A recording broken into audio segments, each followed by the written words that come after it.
And welcome back to centralcoastradio.com. Well, it's time on the show now to take a look at one of the biggest releases of this year because Harrison Ford has grabbed the whip, he's grabbed the hat, and he is back as Indiana Jones in Indiana Jones and the Dial of Destiny. We've all managed to go and see this one. So let's not muck around too much with discussing the plot because that'll come out in our reviews anyway. But Kyle, let's kick it off with you. What did you think of Indiana Jones and the Dial of Destiny? Um, yeah, I wasn't really expecting much from this movie. I think, especially after Kingdom of the Crystal Skull. I wasn't really expecting much, but I think I was still kind of disappointed by it. Um, yeah, it's one where I think like the opening of the movie is probably the most interesting thing with the flashback footage at the start because they kind of do like a pretty good use of the de-aging um technology in that opening sequence. And honestly, I think that's going to be a lot of people's favorite part of the entire movie. That whole sequence. It kind of, you could tell that it was like a younger actor with like Harrison Ford's young face kind of plastered onto it, but it was done just a lot better than in a lot of other At least movies. during the action scenes. Yeah, yeah, and yeah, and I don't like. I think that it would have actually been interesting had that been. I kind of wish they'd been telling a completely different type of movie that really was just a bunch of flashbacks, maybe to different periods of time with different aged um Indiana Joneses. But that's obviously not the story they wanted to tell. I think the story they really wanted to tell was one which would involve this Helena character played by Phoebe Waller-Bridge. Um, like I was trying to like the Helena character, but it's amazing how unlikable I think that they made her in this movie. Like how she kind of like really does talk down to Indiana Jones and stuff throughout the movie.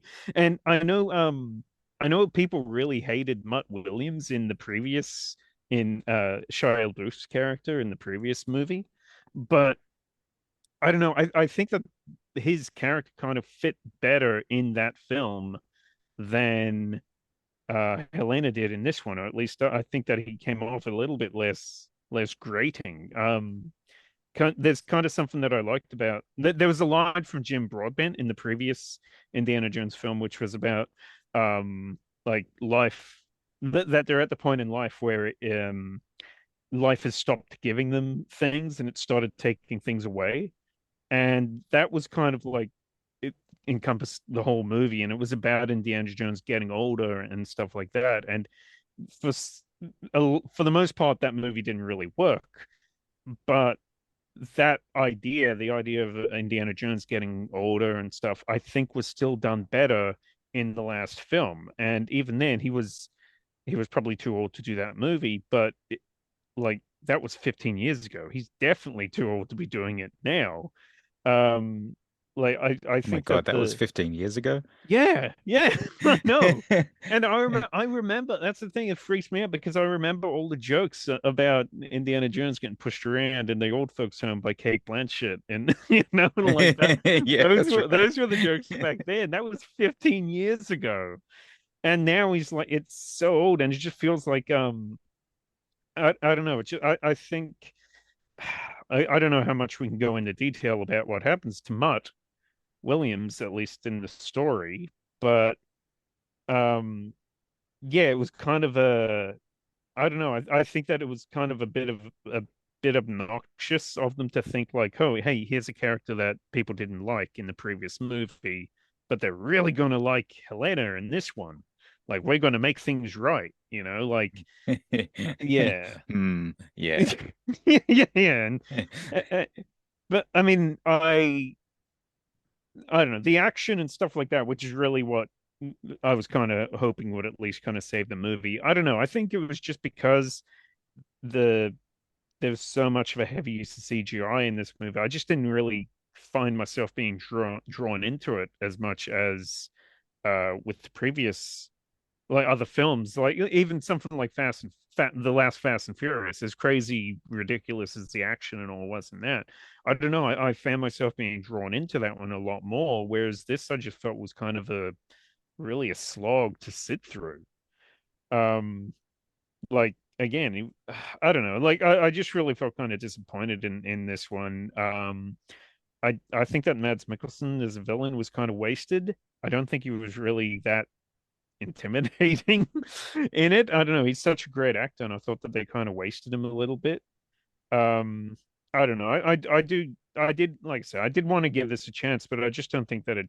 I kind of don't think it should have been made in the first place, or at least if it had been made, maybe I think it would have been better if they had made it a completely different type of movie, something kind of like a like an Indiana Jones at the age that he is in this movie, flashing back and remembering different, maybe a certain MacGuffin or something throughout his life, or I don't know. I just think that they could have done So something. actually in the retirement home and telling stories to the pretty much. old women trying to pick them up or something. Yeah. I mean, if they wanted to make an Indiana Jones with like a geriatric Harrison Ford, like that probably would have been the way to go about it, I think, to do something really different and really And then just at the right moment, I cracked my whip and pooped my pants. Nurse.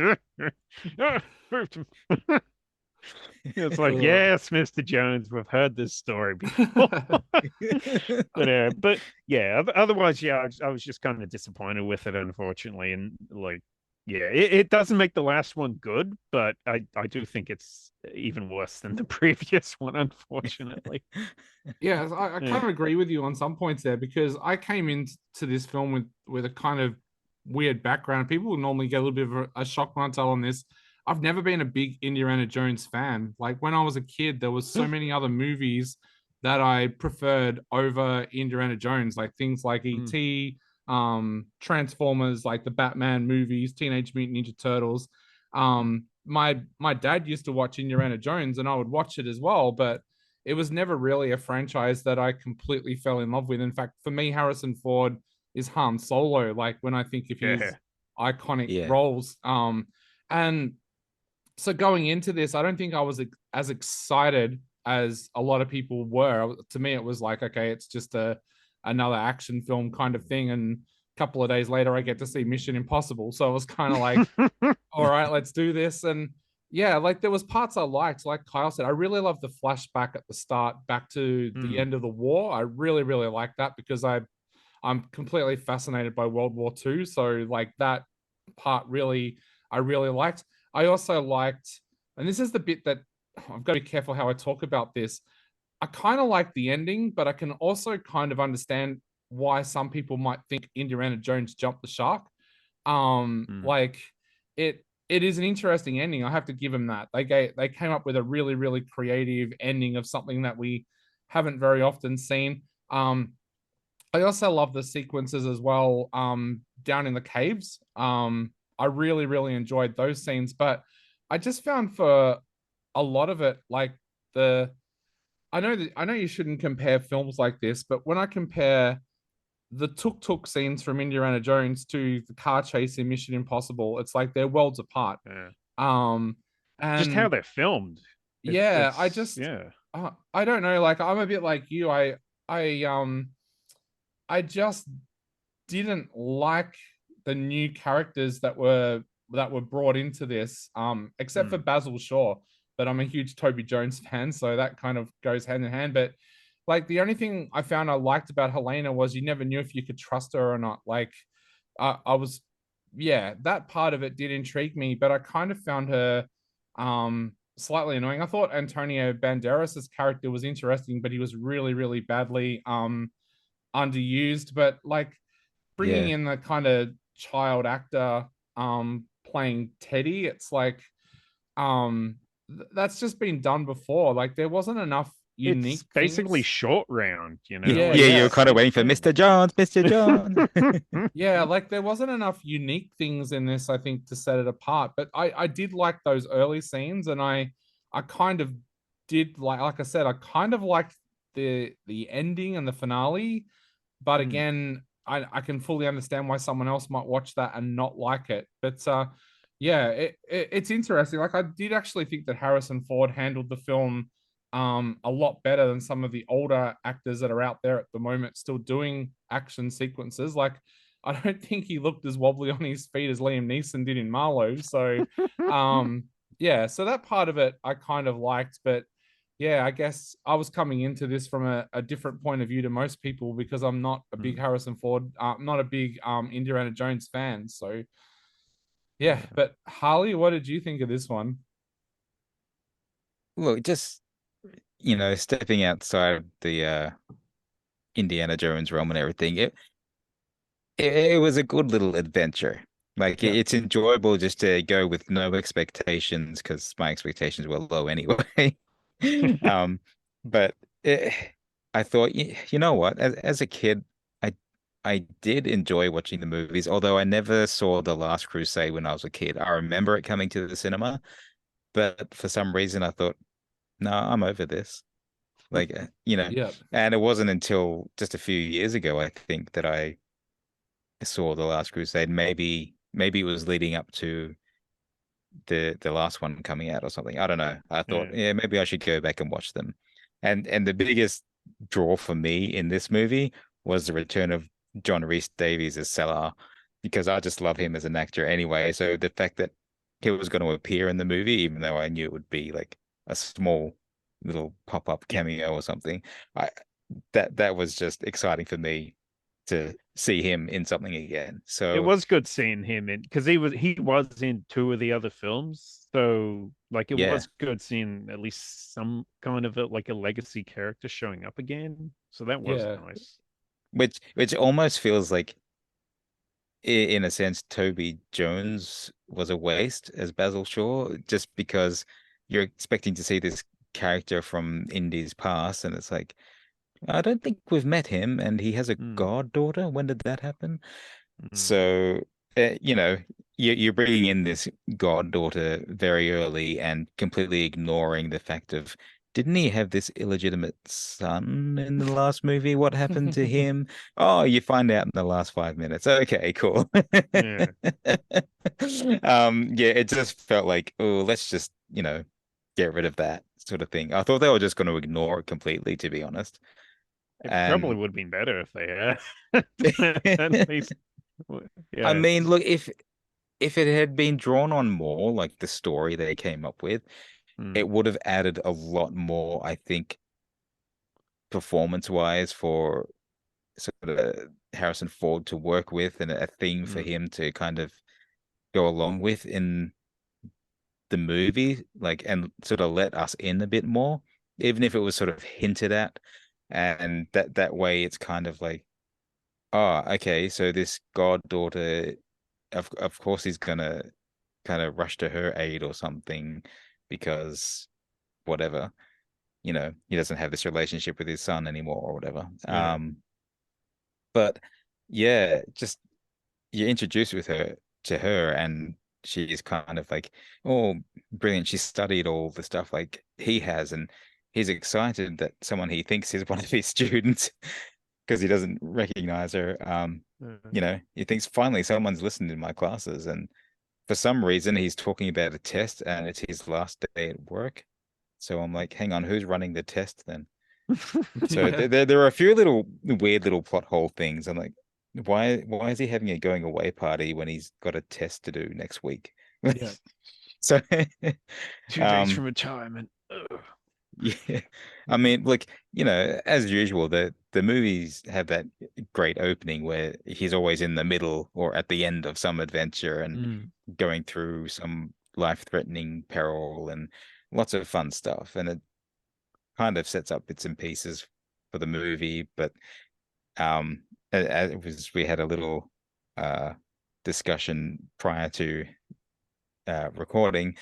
It's kind of been done before. It's all on a train. So, someone's going to yeah. end up on the roof and have a fight on the roof. There's going to be a tunnel. Someone gets hit by a sign or something. And, it hits all the same beats you see in every action Yeah. sequence taking place on a train.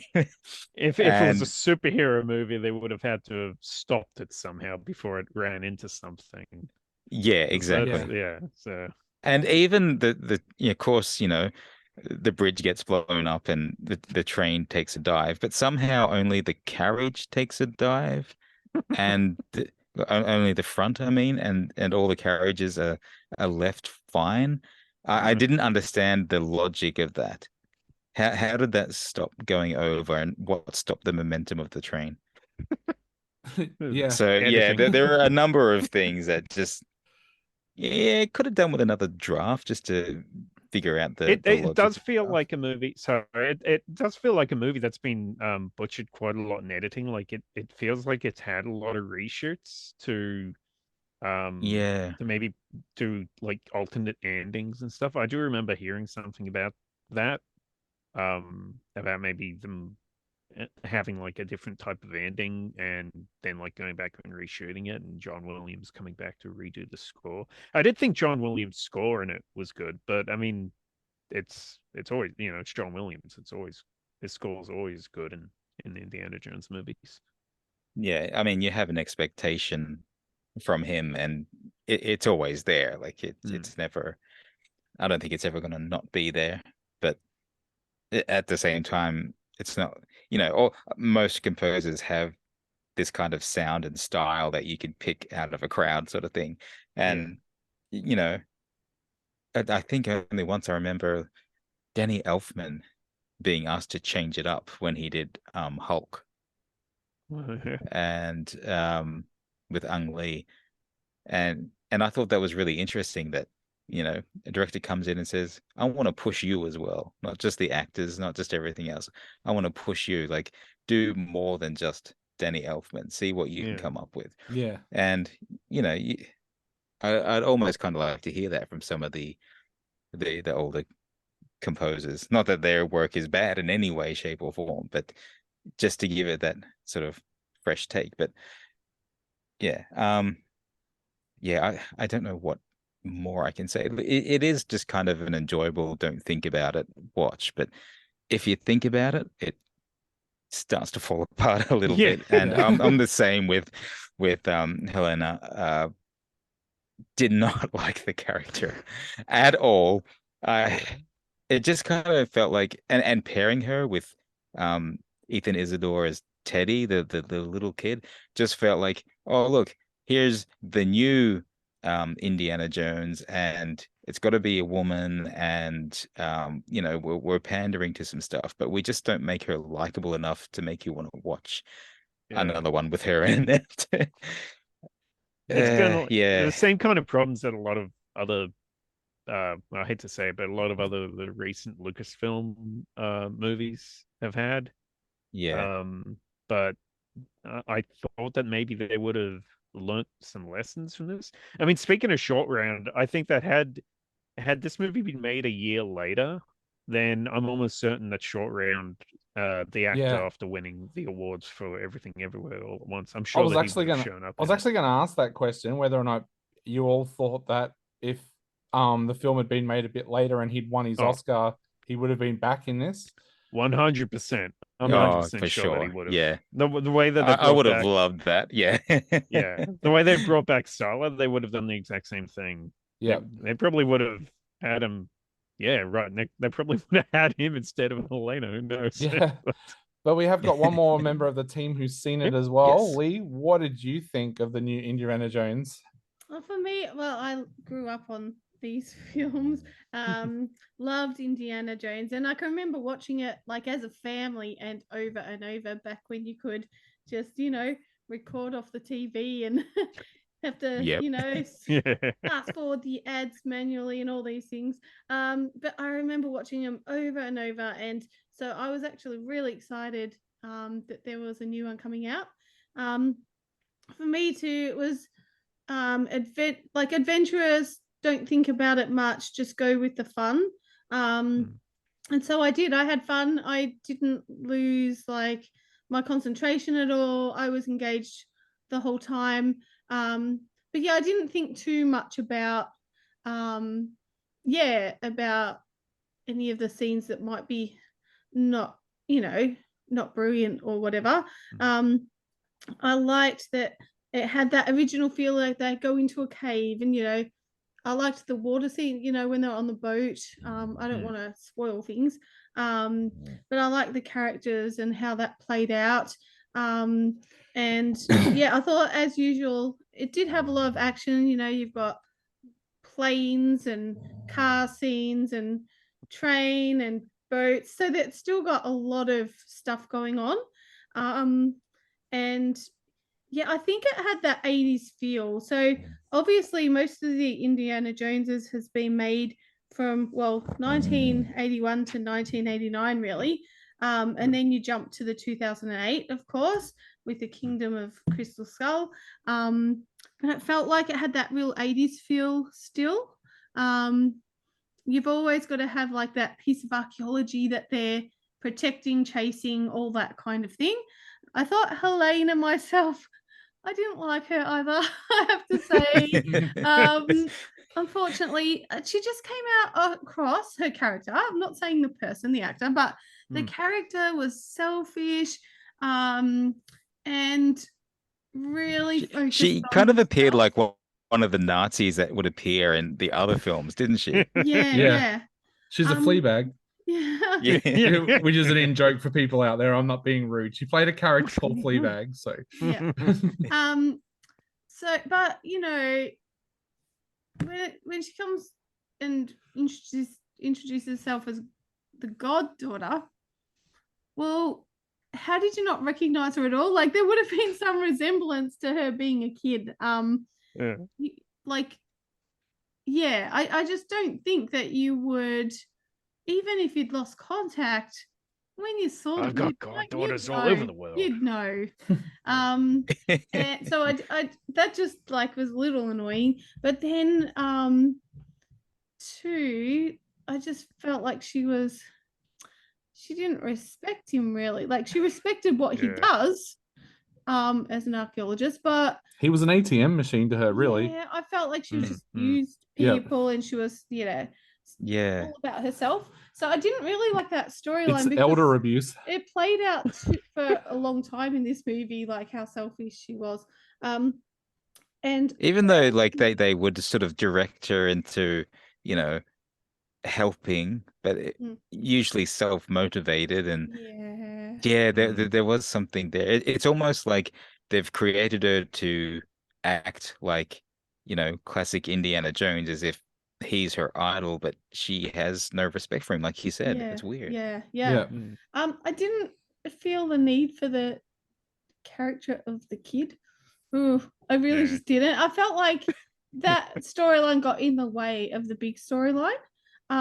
He was just there for that one scene to wander away from them for no apparent reason and get kidnapped. That is, it is so cliche, and that's all he was there for. But in saying that, I still enjoyed the film, and I walked away quite happy, to be honest. Like, it just took me back to my childhood, where you just sit and watch it and not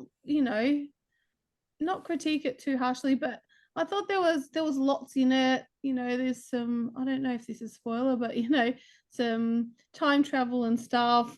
So I think there was a fair bit in it. It's just unfortunately there's a couple of characters I just didn't really connect with, but I loved Harrison Ford still in it, and I think it's just because I'll always look up to him and go, I love like watching him act.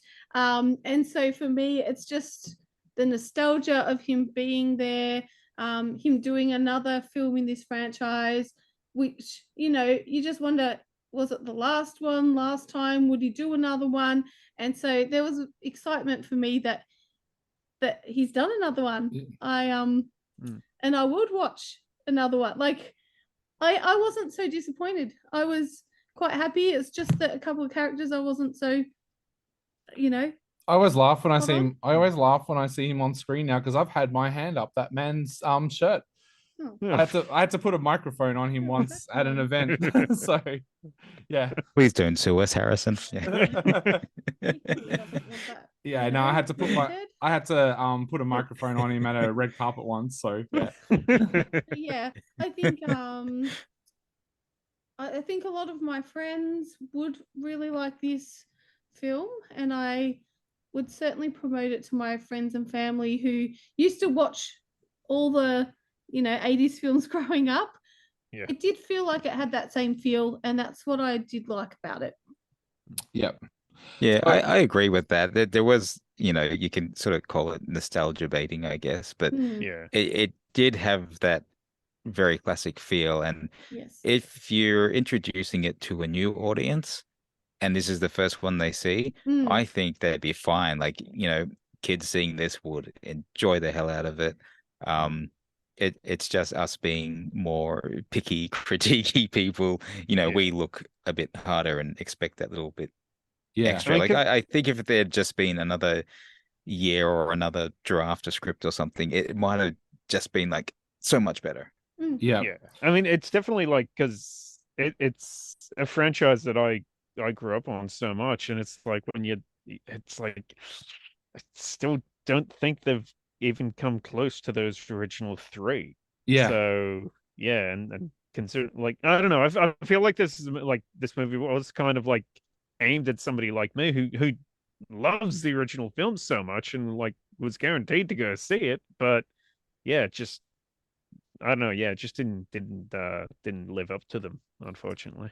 So I'll kick off the scores. I'm going to give it a 3 because I did kind of enjoy it, but I found myself kind of in cruise control for most of the film. Like when I compare it to some of the other big blockbusters that have been around over the past few years, I kind of just felt like I was sitting there in cruise control. Lee, what are you going to give this 1 out of 5? I wasn't in cruise control. I really enjoyed it, just as an adventure, just as a nostalgic looking back. I'm going to get it 4.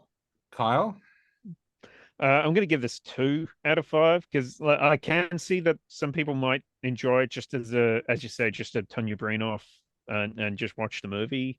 But compared to like I guess in that kind of way, it'd be just a fun popcorn movie, eat popcorn and forget about it. But I don't know, it because of the scale of how good the previous movies were. Yeah, it's only a 2 out of 5 for me.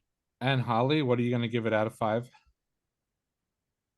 Yeah, look, despite all my criticisms of it, and I still found it an enjoyable film to watch. It was not painful to sit through, so I give it, yeah, a 3.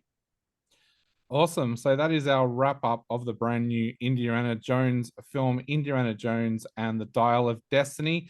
We'll be back in just a moment on centralcoastradio.com.